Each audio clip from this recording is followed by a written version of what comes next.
Islam is terrified of people professing atheism, right?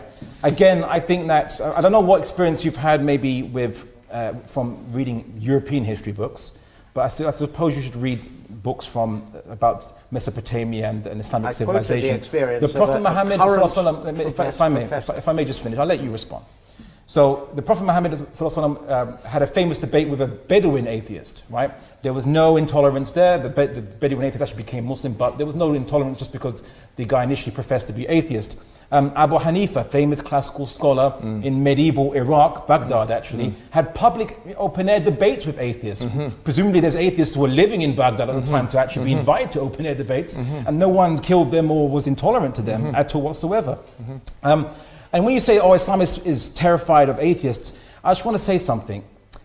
You're not special.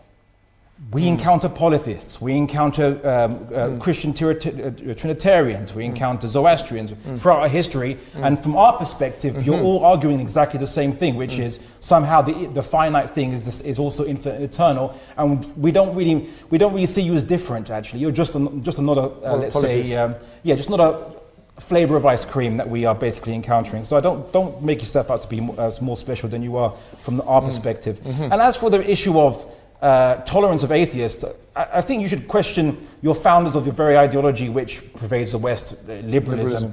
John Locke, in his Letter on Toleration, argued that you should tolerate different Christian sects, Protestants basically, right, but not atheists, because you can't trust what they say. They don't believe in any higher moral value other than mainly what is expedient. Rousseau made also the same argument, and some people say that under the current, you could say, atheistic idea as opposed to the natural rights arguments of John Locke, but the Benthamite arguments of utilitarianism. Really, morality is only based on expediency, and then people's rights are based on whether it's expedient to the state to even tolerate your rights. So now this is not related to the debate itself, but the guy brought it up, and it's really disingenuous to bring up in that kind of debate.